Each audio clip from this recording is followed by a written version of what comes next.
I think Disney wanted her to be queer in the beginning, and I just didn't feel comfortable doing that. They were like, do you want Raven to be gay? I said, why? Because you are. I said, bad reason. According to these videotapes, Disney blatantly discriminates against whites, white men in particular. Certainly, there have been times where, there's no way we're hiring a white male person. Just kind of unspoken.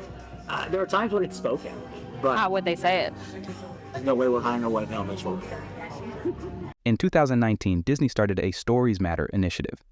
The New York Times reported in 2022 that the company went through their entire library with a fine-tooth comb, looking for any stories that might, offend someone.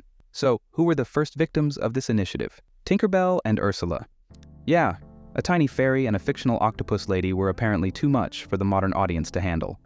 Tinkerbell's character got canceled from meet and greets at Disney World for being too body-conscious and a little jealous of Peter Pan's attention. Apparently, a magical creature having normal feelings is just too much for kids these days. You have to wonder what kind of world Disney is trying to create for children. But maybe this explains why they keep losing money. Deadline's latest report in April 2024 on box office bombs has that unique scent of Disney disaster we've all grown to love. 3 of their films in the top 5 were complete flops, with a combined $547 million in losses. And wouldn't you know it, The Marvels was number 1 with $273 million down the drain. I mean, of course, in some alternate universe, Disney's losses never really reflect the painfully obvious. These movies just largely stink. But you'd never guess that from the media, though. They'll gaslight you with breathless praise about diversity and strong female leads because they think those are substitutes for actual, entertainment. They'd rather champion how representative a film is than whether or not it's actually good. But why are Disney's films belly flopping at the box office? Why is their stock doing a swan dive? Why the stubborn refusal to face reality? It's a mystery, right?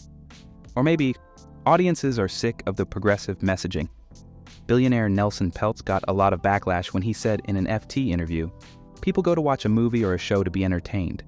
They don't go to get a message." And according to the Daily Mail, Disney Plus lost 1.3 million subscribers in 3 months, and as Forbes pointed out in 2023, the company spent nearly $1 billion on flops. This paints a very different picture than the progress is winning narrative from the media. Oh, and let's not forget those losses were absolutely, definitely due to a pandemic half a decade past, because it couldn't possibly have anything to do with bad writing, worse CGI, and ham-fisted agendas shoved where plots used to be. And in a move of pure comedic brilliance, Bob Iger himself swooped in to defend his sinking ship. Disney's focus, he insists, is on entertainment, not progressive messaging. Infusing messaging as a sort of a #1 priority in our films and TV shows is not what we're up to. Sure, Bob. It's just the diversity of this cast here and bringing diversity to the forefront and the screen here. You are such a champion for diversity. And look, we're trying to reach a very, very diverse audience. And on one hand, in order to do that, the stories you tell have to really reflect the audience that you're trying to reach. But that audience, because they are so diverse, really, first and foremost, they want to be entertained. And sometimes they can be turned off by certain things. And we just have to be more sensitive to the interest of a broad audience. It's not easy. You can't please everybody all the time. Right. The golden age of Hollywood was a near mythical time when films weren't just products, they were events. I mean, it looked like every movie that came out had the potential to become a timeless masterpiece. But studios faced a truly harrowing dilemma. It wasn't world peace, no, it was the age-old battle of profit versus vision. You see, some foolhardy director would get an idea for a film driven by what you'd call artistic integrity, something Disney know nothing about. This vision of theirs usually involves weird symbolism, complicated plots, maybe even some actual cinematography. Meanwhile, back in the corner office, studio execs huddle over spreadsheets and audience surveys, desperately trying to quantify the potential return on this madness, armed with reams of focus group data and market research. And then out of nowhere, someone says, "But will the average moviegoer in San Antonio understand it?" So now, the studios are absolutely sure this weird director's vision wouldn't make any money. The best example I can think of is David Lynch's Dune. He who controls the space controls the universe. He had this wild, auteur-driven vision, and the studio promptly steamrolled it into one of the most notorious flops of that decade.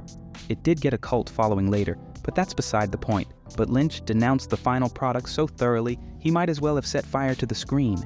On Dune, I started selling out even in the script phase, knowing I didn't have Final Cut, and I sold out. So it was a slow dying the death and a terrible, terrible experience. It was classic Hollywood, where directors got their wings clipped and studios learned to fear the true power of unchecked creative control. And so it's, again, money talking and not for the film at all. And so it was like compacted, and it hurt it. It hurt it. But the pendulum has swung to the other extreme, because these days, studios don't just clash with directors, they absorb them entirely. Now, it's all about calculated formulas and pandering to the lowest common denominator. Yes, sometimes they do make money, but there's no risk, no audacity, no potential for a gloriously misunderstood disaster like Dune, which means no creativity. And so the studios have become so powerful that the artist's vision rarely even matters anymore. And as for Disney, they're certainly not in the movie business anymore. They're in the sermon business. Stuff a room full of activist writers, toss in the right, socially conscious catchphrases, and out pops a film practically indistinguishable from the last three. Makes you wonder why the studios pay directors when their job is basically making sure every scene radiates with the approved messages.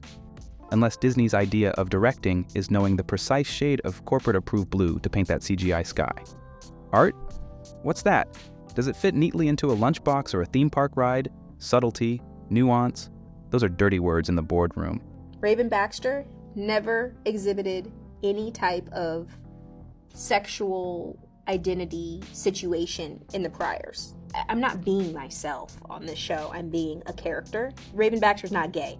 Bob Iger likes to think they can preach and entertain at the same time, but that's like saying water can be both wet and on fire. But sure, maybe pigs can fly, I guess. I mean, we've known for a while that the second a movie makes you think, instead of mindlessly buy merch, it's getting the axe. Remember when studios were like sharks circling for the next hit? All they really did care about then was making money, but at least it was honest. Now they're deliberately crafting ideological echo chambers, even if the result is a cinematic train wreck. Why risk real stories when a clunky message wrapped in familiar characters can do the job? See, it's not about losing money. They're playing the long con. Flooding the world with content that parrots the same worldview isn't a misfire, it's the whole strategy. There's no need to bother with complex characters when you can just reduce them to mouthpieces for your messages. It's the ultimate power move. They don't need to make good art, just art that makes you agree with them. I think that when it comes to the world of fantasy and sci-fi in general, it hasn't felt like a safe space always for people of color. There's a big focus on her love story with a guy who literally stalks her. Yeah. Weird. So we didn't do that this time. Infusing messaging as a sort of a #1 priority in our films and TV shows is not what we're up to. There's plenty of examples of just how wrong that is. Aside from the footage where Disney execs admitted to doing exactly what Iger claimed they weren't doing. Our leadership over there has been so welcoming to my not at all secret gay agenda. And so I feel like background this I was just wherever I could just basically adding queerness to if you see anything queer in the show, I'm proud family. But I just was no one would stop me and no one was trying to stop me. But all that aside, the company has become the masters of progressive remakes. There's the Proud Family reboot. An absolute marvel of subtlety it was, wasn't it? The original was a sweet, somewhat nuanced look at a black family. I can understand you not wanting them at your party because, they're old school. But what about me? You got a real cool daddy. I know about Buster Chimes, U-Tip, and Lil Cha-Cha. Yeah, Dad. You're the coolest. It's now transformed into a megaphone for every social justice rallying cry under the sun. Balance? Forget it. We don't need that when you can hammer home a message with all the grace of a bulldozer. And let's face it, the racial tension angle was practically gift-wrapped for them. It was a perfect excuse for a reboot. Because this country was built on slavery, which means slaves built this country, and we demand our 40 acres and a mule. Then there's the race-swapping trend, because nothing says progressive like arbitrarily changing the race of established characters. Originality be damned. Now, established characters are just suggestions. Blank slates. Of course, we all know this progressive sprinkle isn't about respect for underrepresented cultures. Heavens no. It's about optics. It's always been about that. The more characters with different skin tones they cram into a movie, the louder they can shout from the mountaintops about how progressive they are. Never mind that some of these race swaps make about as much sense as Mickey Mouse losing his pants. Apparently, a character's race is now a mere plot point, easily rewritten to fit the new narrative of inclusivity.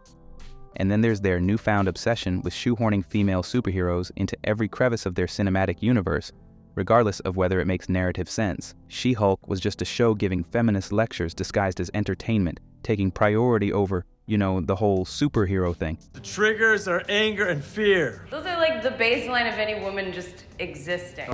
Are you sure about that? But this is why it's safe to ask, how exactly is Disney mistaking propaganda for storytelling? Don't get me wrong, female superheroes can be extraordinary. The problem with Disney's approach is that it's transparently pandering. It's checking a box labeled strong female character, they've said just as much.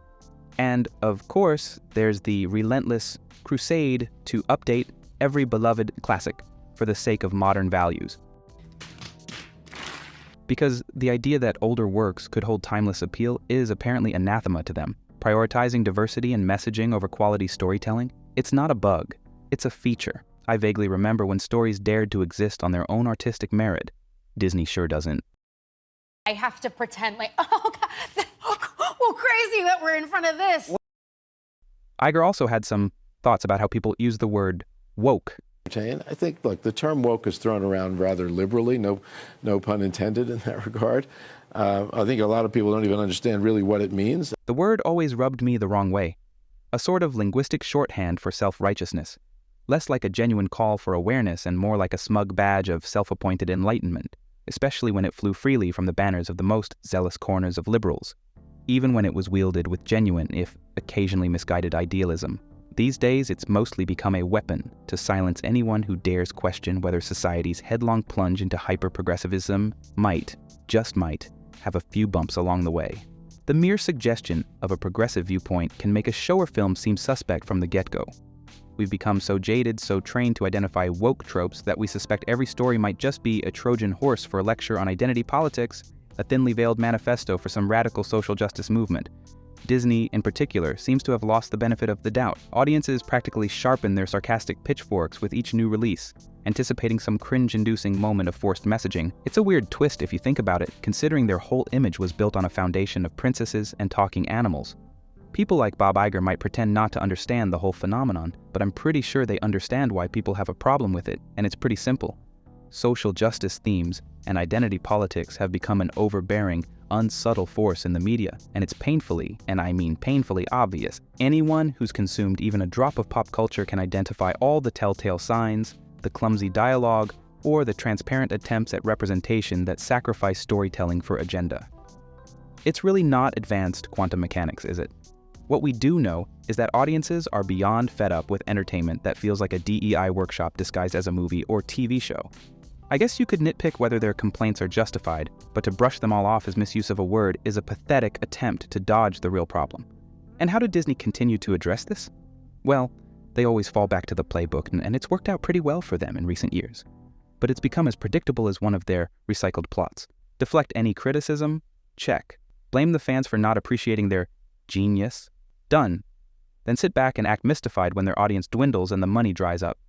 I think maybe instead of accusing everyone else of being the problem, they should take a long, honest look at the soulless drivel they're churning out and actually be on the level of the average consumer. How does Disney explain pushing these discriminatory practices? They use code words and buzzwords. I'm guessing that there is a acceptable code words and buzzwords that are used to explain what they're looking for. They might say something like, look, we're not looking at like the usual suspects for this job.